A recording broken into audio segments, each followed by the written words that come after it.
August 2nd, 21 Days to Change Your Life, Chapter 2, Devil Inside. The beast you feed is the one that will grow. Someone must pay. Someone must die. Life for a life, eye for an eye. The pain I caused to deflect the blame was driven to avoid the pain. The devil's a liar. Don't be deceived. He digs in deeper every time you breathe.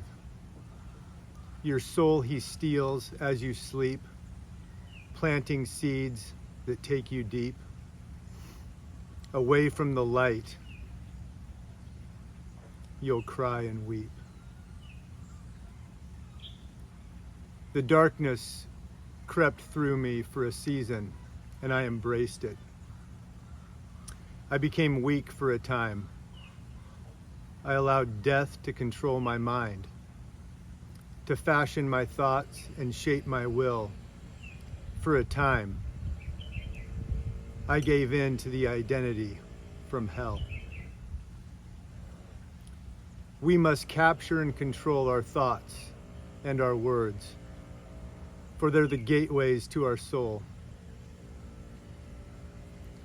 It's like I had a broken record I could not shut off, playing the same few tracks from the past, replaying all the victories that had been won from the enemy.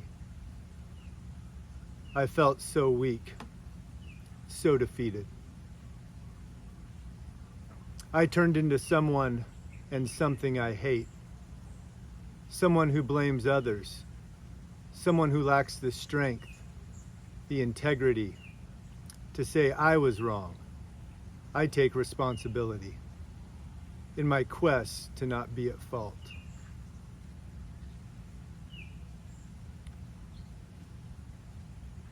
There was a night a few years before Mason died that I was weak. I gave the devil space in my mind. I listened to the darkness. Mason and I were doing one of our favorite things. We were night skiing at Bogus Basin, and not sure what started the conversation, but we ended up pulling over on the side of the road, and I asked him what he thought of me. He said, "I think you're a terrible person and a shitty father." My initial response was led by the truth. I started to cry. I told him he was absolutely right.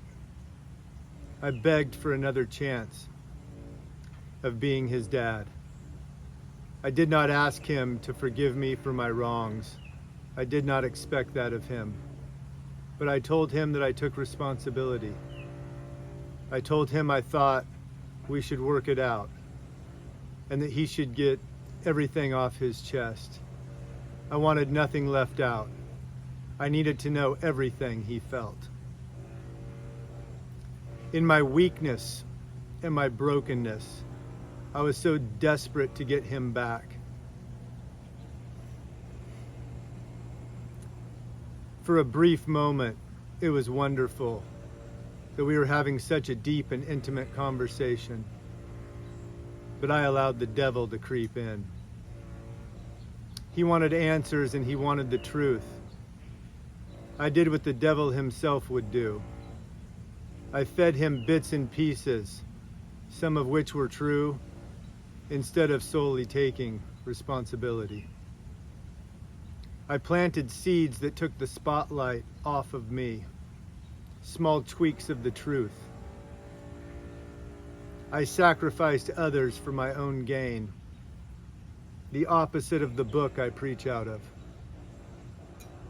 I had created stories and lies that I began to believe, of all the people and situations that kept me from my son. But addiction, the devil's favorite tool for many, That's what kept me from my son. Of all the things I struggled with, the approval of others was mine.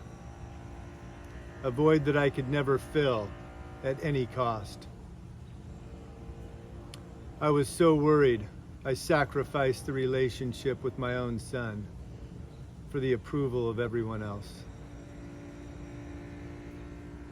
The only thing my son needed from his dad was time. The only thing my boy ever wanted was time.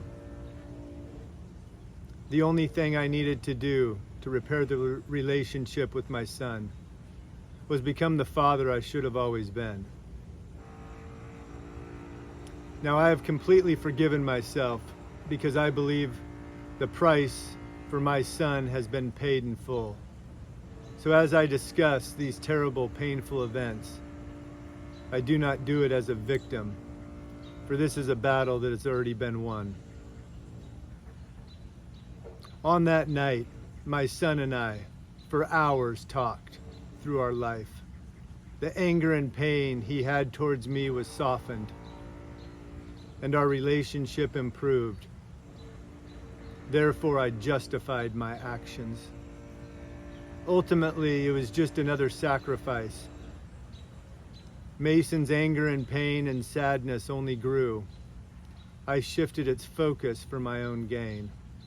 I turned my son into a pawn and shifted the blame. What kind of man would form a wedge between a son and his mother and the grandparents who loved him? There are no words to describe my regret.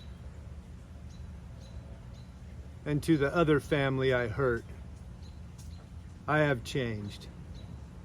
And although it's too late for Mason on this earth, my cross is to help others recognize the dark. The devil inside takes many forms. The voice that tells you your children are too young to remember. The voice that tells you they don't know what's going on. The voice that tells you it's not a big deal. The voice that tells you everyone else is doing it. The voice that tells you you can start tomorrow. The voice that tells you. The darkness of what entered my mind after Mason died, I will only speak about vaguely. I don't believe such things should ever be spoken or put into the mind of others. I will tell you that I spent hours and days and months justifying ending people's lives. I will tell you I believed that the only way for me to overcome the pain I had was to take it from someone else. I will tell you that I attacked family and friends. I will tell you that I plotted the demise of others. For I allowed rage and anger to overtake my mind. I told myself no one will hold me accountable because of what I've been through. Somehow I had created an excuse in the back of my head for being terrible. For a short time, I gave the devil room inside.